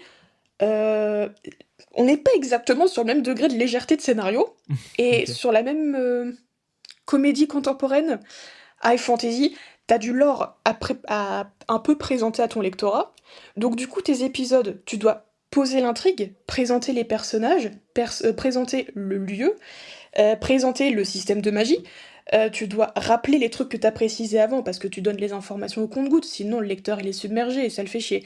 Tu dois faire ton cliff, mais pour faire ton clip, tu dois rappeler les trucs d'avant. Bref, Hmm. c'est c'est giga sportif, et en fait, dans ma série d'avant, là, pendant ma saison finale, j'en ai profité pour écrire un roman à côté, Ok. qui était du coup, en gros, un spin-off de ma prochaine série. Voilà, je faisais plein de trucs. Ok. Et ce roman m'a fait tellement du bien à écrire. C'était... Je suis pas en train de dire qu'écrire des romans, c'est plus simple. Pas du tout. Mais c'était que j'écrivais un chapitre, et tu sais, je commençais à réécrire une phrase de «Ah oui, parce que c'est vrai que nous devions faire cela afin de...» Et je me suis dit «Mais attends, mais j'ai pas besoin de le mettre.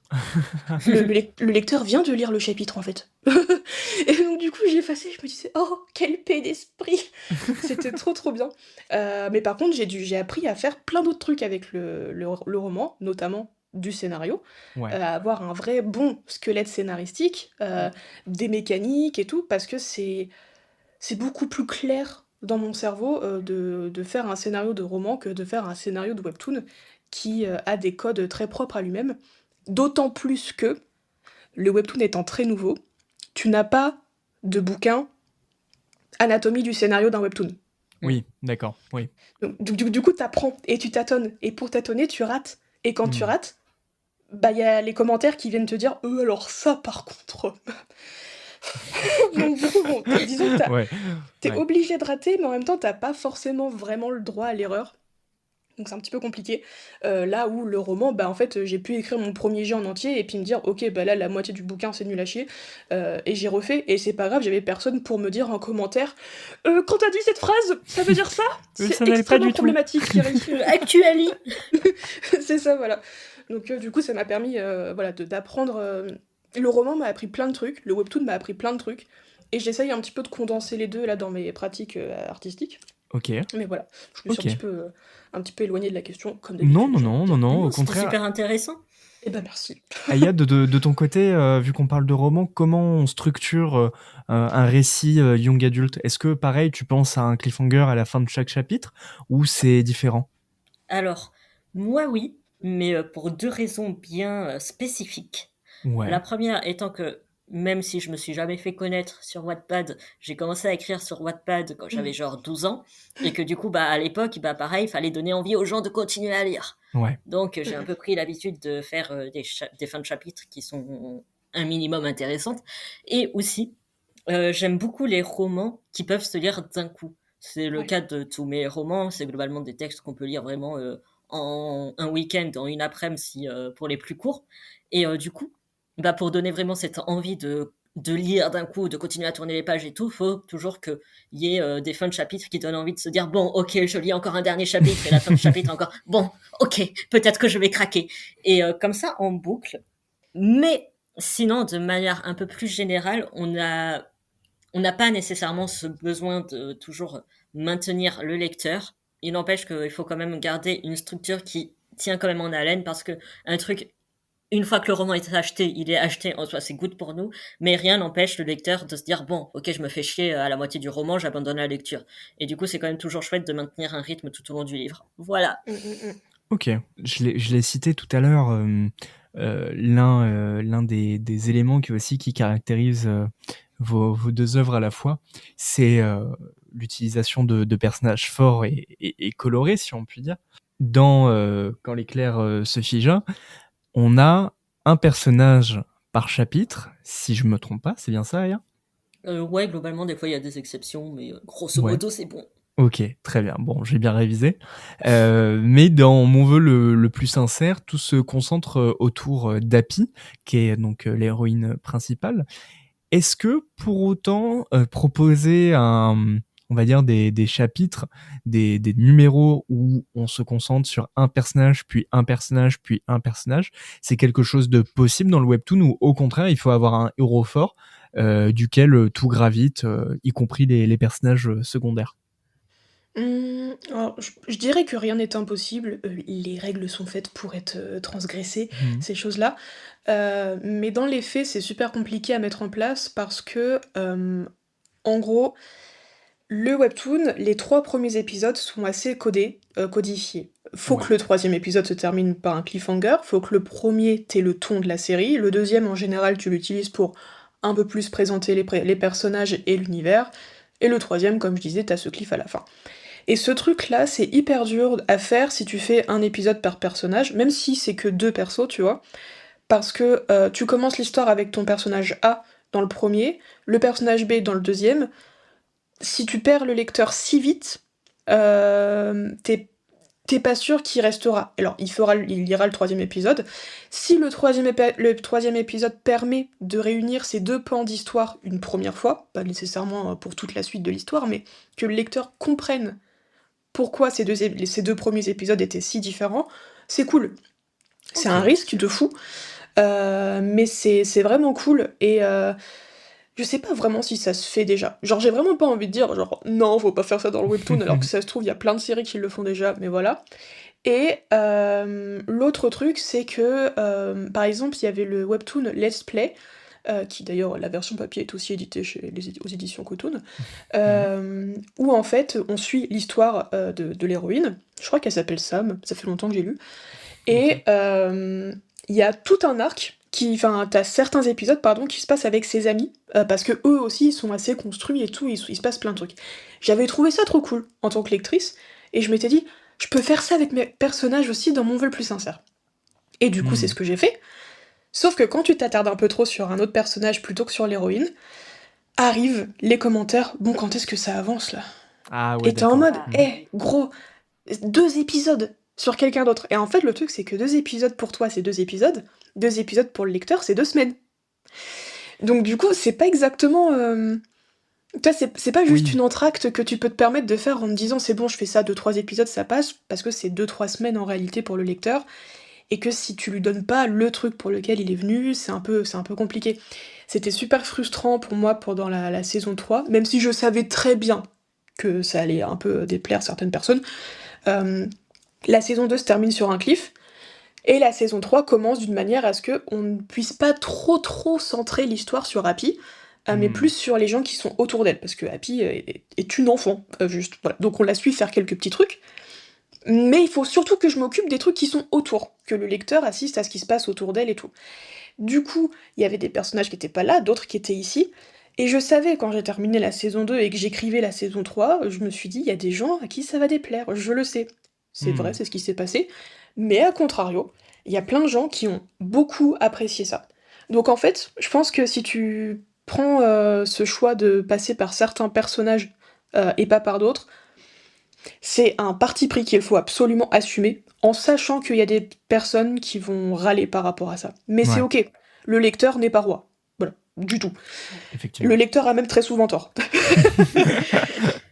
Je te Mais voilà, quoi, posais, faut juste l'assumer. je te posais la question parce que j'avais un manga en tête, et du coup, Aya, de par ta volonté de chapitrer vraiment un perso, puis un perso, puis un perso, ça m'a vraiment fait penser à Solitaire, peut-être que vous connaissez. Mmh. Ouais. Oui. De nom. Où effectivement, en fait, au début du manga, euh, chaque chapitre commence avec un duo, voire un trio, et on suit ses aventures. Et c'est qu'au bout d'un certain nombre de chapitres, 3 ou 4, plus 4 d'ailleurs, que tous vont rencontrer, vont se retrouver, et c'est là que l'histoire va commencer. Mais effectivement, comme tu dis, il y a ce côté où on voit que c'est surtout de l'exposition. À quand la suite? Et Aya, de ton côté, tout avance, mais de manière parallèle, quoi. Je trouve juste que ce sont 2 rythmes différents dans le sens où, dans le roman, l'objet final est déjà là et Ouais. du coup, on peut se permettre de prendre plus de temps pour introduire les choses, pour un peu plus développer. Par exemple, dans les fantaisies, il y aura beaucoup, souvent, pendant les 100 voire 200 premières pages, ça va être beaucoup de l'introduction d'univers et tout, chose qui pourrait être un peu plus compliquée sur des formats, en ligne où on attend quotidiennement, même par exemple des fantaisies, j'en sais rien s'ils avaient été publiés sur Wattpad. Je prends ça parce que c'est du coup un format où on publie régulièrement sur Internet. Du coup, on va dire que ça se rapproche un peu, même si c'est pas du tout pareil que les webtoons. Mhm. Mais du coup, par exemple, là-bas, tu pourrais pas te permettre de prendre autant de temps pour présenter ton univers parce que les gens, ils décrocheraient au bout de 2 secondes. Ouais. Et du coup, c'est un peu la différence. Je pense que si les webtoons étaient direct publiés sur papier, déjà, ce serait plus des webtoons.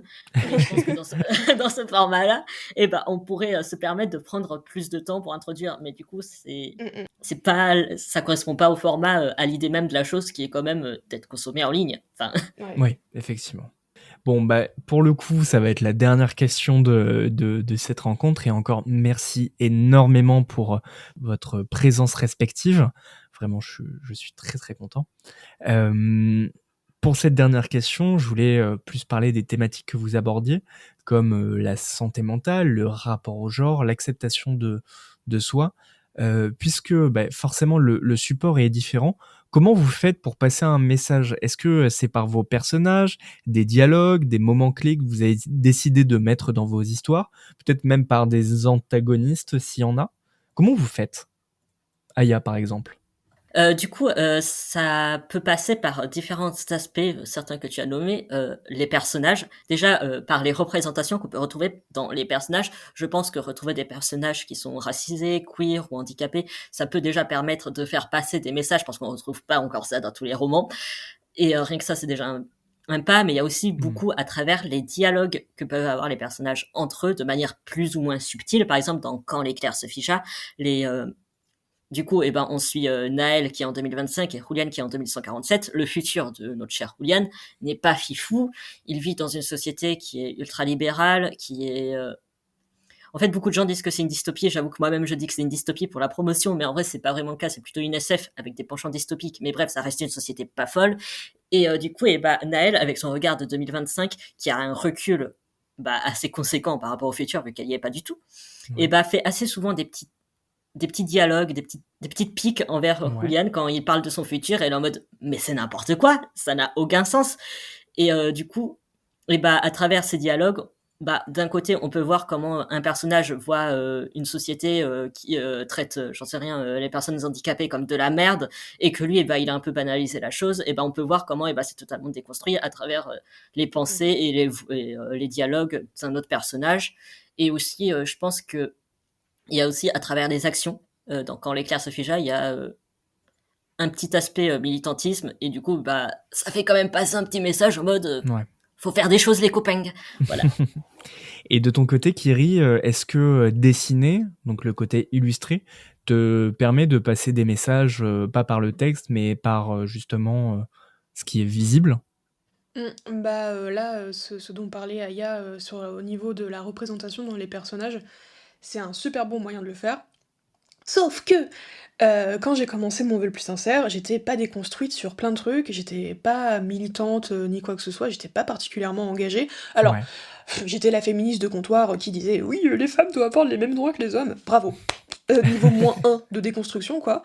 Ce qui fait que du coup, au niveau de mes personnages, on avait certes Happy, qui ne rentre pas du tout dans les standards de beauté coréenne, ou qui était le truc qu'on avait le plus l'habitude de voir, qui a un corps très fin, très élancé, très, très blanche. Bon, en l'occurrence, Happy est blanche, mais voilà. Les cheveux lisses et longs et tout. Happy, elle est plus en forme, mais je peux pas dire qu'elle est grosse, parce que c'est pas vrai, en fait. J'ai pas fait d'elle une morphologie de femme grosse. Oui. Elle est potentiellement, on va dire, rondouillette, et je dis pas ça pour je sais pas pourquoi rondouillette est parfois utilisé pour ne pas dire le mot grosse, mais c'est pas ça. C'est juste que c'est pas cette morphologie-là. Ouais. Et c'est quelque chose qui m'a beaucoup frustrée. Il y a plusieurs raisons par rapport à ça. C'est que, comme je disais, j'étais pas particulièrement déconstruite. Il y avait ma propre grossophobie parce que je suis une femme grosse. Et donc, Mhm. du coup, j'avais beaucoup de mal à assumer ces choses-là au niveau de mes personnages aussi, alors que je ne voulais pas ne pas être capable de les assumer. Euh, mais comment dire, il y a les génies qui n'ont pas de jambes, ils ont des fumées, donc je pouvais pas leur Ouais. faire des super silhouettes longilignes et tout, mais malgré ça, Prince, il est super baraqué, tout ce que tu veux et tout. Mhm. Donc tous ces trucs-là, tu vois, de représentation, c'est des trucs que j'ai pas été capable de faire, et c'est hyper frustrant de revoir mon travail là-dessus avec cet œil-là et me dire Seigneur. Et c'est quelque chose qui a vocation à s'améliorer au fil des saisons. J'ai fait un peu plus de représentation, mais le truc c'est que je peux pas juste changer mon panel de personnages du jour au lendemain, en fait, c'est pas possible. Donc du coup ça passe par des nouveaux personnages, des trucs comme ça.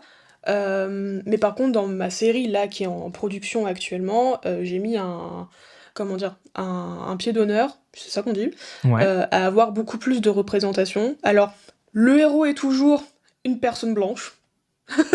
Ce sera tout, comment dire, le point non inclusif de l'histoire. Ouais.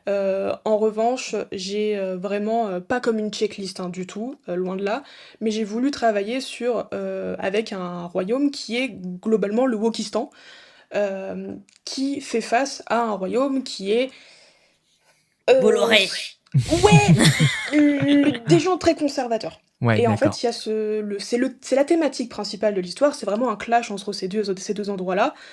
Euh, et donc du coup, on fait face à différents types de résistance par rapport à tout ce qui va être mouvement très très conservateur et intolérant, pardon.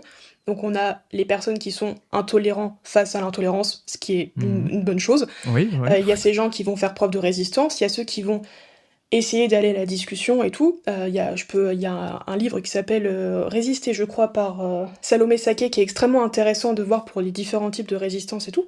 Donc voilà, j'ai essayé un petit peu de m'en inspirer, mais là on parle de webtoon.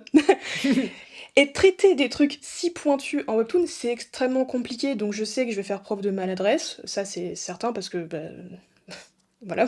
Oui, bah, personne n'est Mais parfait, quoi. Oui. c'est ça. Mais je me dis, en tout cas, ce sera mieux que ce que j'ai fait sur Mon vœu le plus sincère par rapport à ces messages-là. Ok. Mais par contre, j'ai pu me permettre de faire d'autres choses. D'aller sur d'autres thématiques qui, moi, me tenaient à cœur. Par exemple, le prince, quand on le voit, c'est un homme avec des épaules très larges, il est très musclé, il est baraque, il fait peur, on voit pas ses yeux, il est bresson, machin, machin. Mhm. Il adore la couture. Il est intolérant au gluten. Ouais. Il adore C'est le tellement yoga. précis. Et en fait, il a plein de traits qui sont assimilés, entre guillemets, à la féminité ou à l'absence de virilité. D'accord. Et c'était hyper important pour moi de jouer avec ces contrastes-là. Happy, à l'inverse, c'est pas une pick me type je traîne qu'avec les boys, mais j'ai voulu aussi la sortir de certains trucs assimilés exclusivement à la féminité, lui Ouais. donner quelques traits de masculinité, mais en parlant de trucs sociétaux, hein, j'entends. Et j'ai essayé de faire ça avec le plus de personnages possible. Il y a sa meilleure amie qui est lesbienne. Je sais pas pourquoi je me suis retrouvée à toujours avoir une meilleure amie de personnage principal lesbienne. Je pense que c'est juste par rapport au fait que ma sœur est lesbienne. Mais voilà, il y a juste ces petits trucs-là que j'ai pu mettre en place. Mais comme ce n'était pas la thématique du webtoon, et que comme je disais plus tôt, si tu t'éloignes de la thématique principale, le lectorat s'impatiente, mais j'ai pas pu traiter autant que j'aurais voulu des thématiques de mes combats, moi, en tant que personne, quoi. Mhm. Et c'était super frustrant. Chose que je ne ferais, enfin, l'erreur que je ne ferais pas avec le suivant, puisque du coup, on est sur la thématique principale de l'histoire. Voilà. En effet, c'est une solution. Voilà. Très bien. Donc, si je comprends bien, quel que soit le support, au final, il y a les difficultés pour mettre en avant des messages, quoi, des messages forts, n'existent pas vraiment. À chaque fois, vous utilisez, enfin, vous jouez avec ce qui vous est permis, que ce soit par le dessin ou par le texte. Mhm. Trop bien. Ouais. Ok. Eh bien, pour conclure cet épisode qui aura été passionnant, j'ai une avant-dernière petite question qui est beaucoup plus personnelle, et vous me dites si vous souhaitez répondre à celle-ci. Qu'est-ce que vous a apporté vos univers en tant qu'autrice? Aya, peut-être? Franchement, je sais pas parce que c'est pas non plus un univers très développé et je suis pas spécialement attachée à mes romans. Vu que D'accord, j'en ok, écris beaucoup, ok. pas à la chaîne, faut pas abuser, je suis pas McDo, mais j'en écris beaucoup. Ça fait que, en soi, je suis plus attachée aux personnages qu'aux romans et en soi, je sais pas, il m'apporte. Enfin, si on parle matériellement, le roman m'a apporté un roman publié en maison d'édition, des dédicaces, des lecteurs, des nouveaux lecteurs et plein d'opportunités aussi dans l'édition après. Mhm. Parce que avoir un premier roman édité, bah, ça permet après de s'ouvrir plus de portes. Bref. Mais en soi, je sais pas ce qu'il m'a apporté plus spécifiquement. Ok, ok, non mais pas de souci, c'était plus une question comme ça. Est-ce que de ton côté, Kiri, ça t'a apporté quelque chose de personnel ou peut-être pas, comme Aya? Bah, plutôt oui, Ouais. mais par contre, je fais la parenthèse, c'est super intéressant que tu sois pas particulièrement attaché à tes romans. Genre, je trouve parce que comme je suis à l'exact inverse de ça, je trouve c'est pour ça que le «oh» n'était pas jugeant, c'était vraiment juste de la surprise de «oh». Mais après, il y a plus d'investissement dans des webtoons que. Enfin, je vais pas dire qu'écrire un roman c'est simple parce que pas du tout, mais quand Non, non, c'est vraiment pas. ton métier, que tu as l'habitude de faire ça, que tu peux en écrire 2-3 à l'année, Hmm. ça s'enchaîne plutôt vite, on va dire, et du coup, t'as pas le temps pour trop Mmh. t'attarder parce que bah, si tu t'attardes trop sur un texte, et bah après, tu vas un peu te mettre dans la sauce pour continuer plus tard. Donc, Ouais. financièrement, encore une fois, parce que argent, et c'est bien quand même de manger. Donc, faut Ouais, que peut-être que tu si les enchaînes un peu. si Ouais. tu bossais sur des sagas, par exemple, du même univers pendant Ouais, 4 voilà. ans, ce serait peut-être pas ouais. Ouais. OK. Bah, super intéressant. Ok. Et du coup, oui, bah, en fait, ce qui s'est passé dans mon vœu le plus sincère, c'est que comme je l'ai dit, 65 fois à peu près, j'ai appris à faire du scénario avec cette série, ça se voit.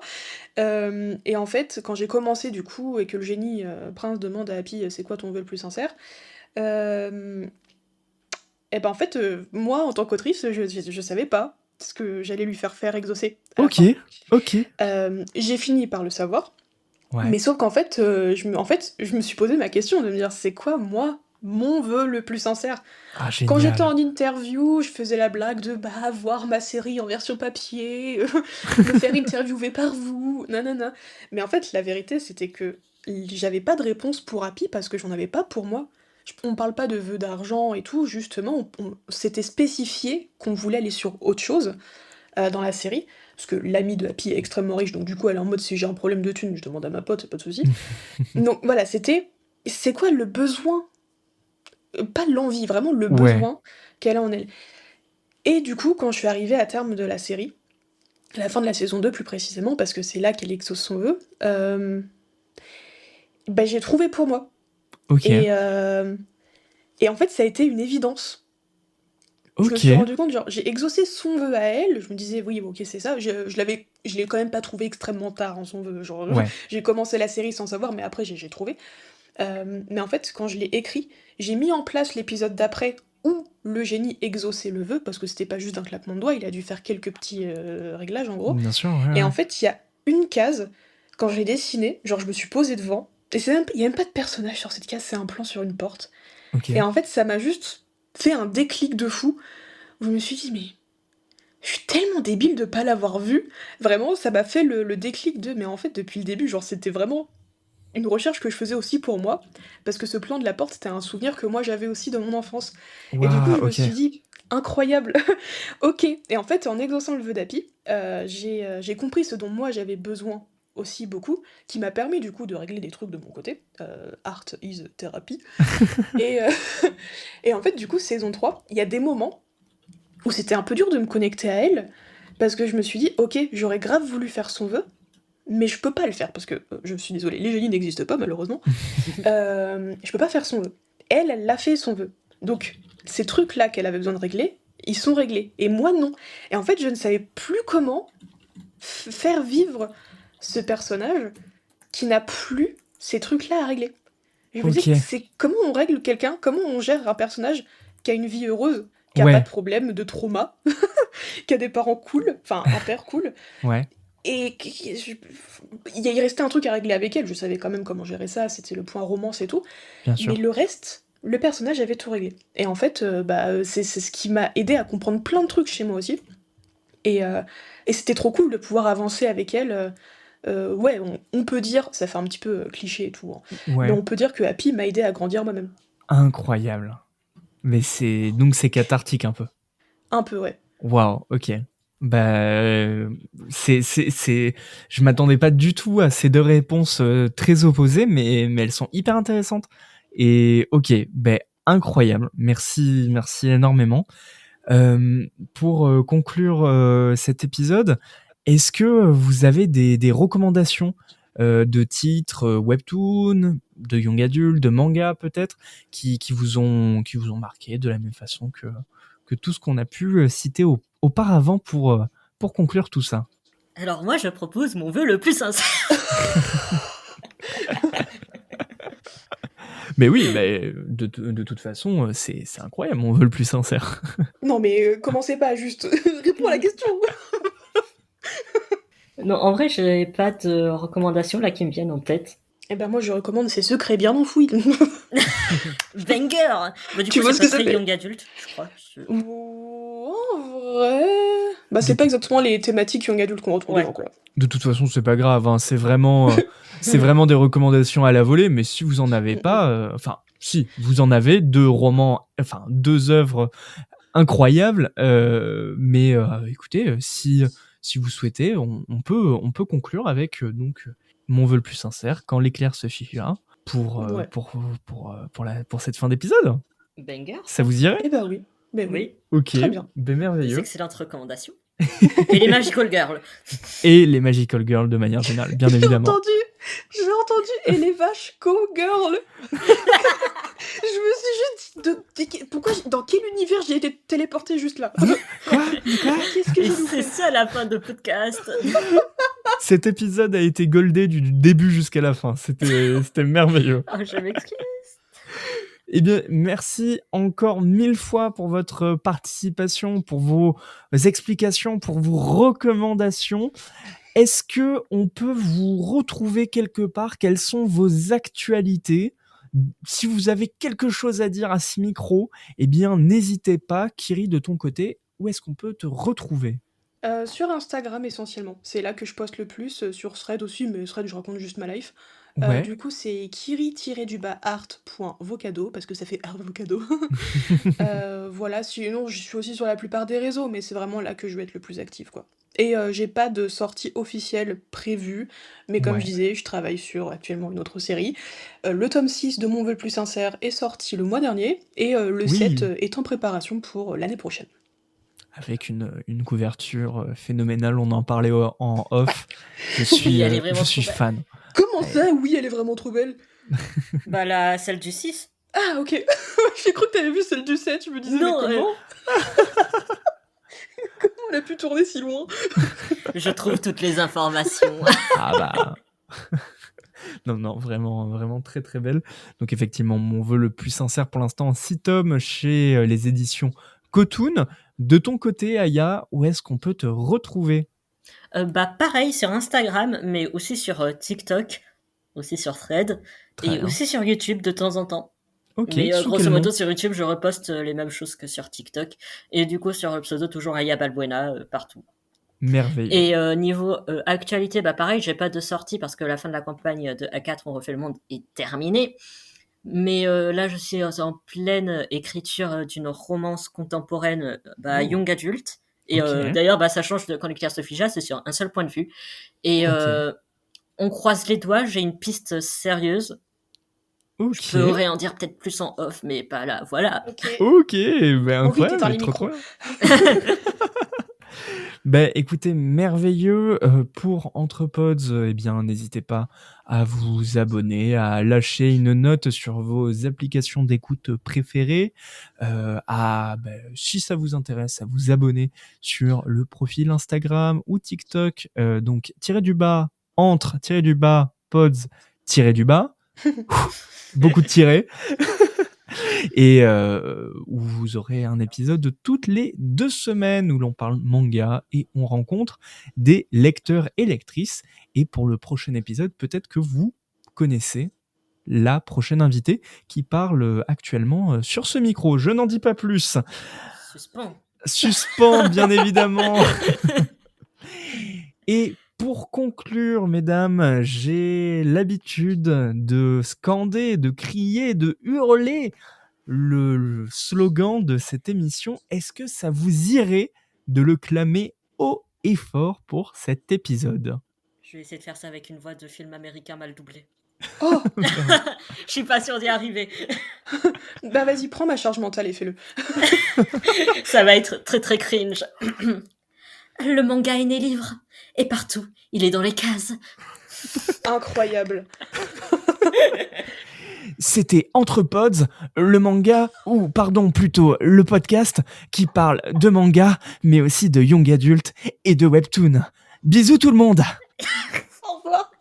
Salut. L'épisode vous a plu ? Vous souhaiteriez en apprendre plus ? Alors n'hésitez pas à nous rejoindre sur Instagram, Threads et TikTok. De la part de toute l'équipe, nous tenions à vous remercier sincèrement d'avoir écouté ce podcast. D'ici là, prenez soin de vous, n'arrêtez jamais de lire, et à très vite pour discuter entre pods.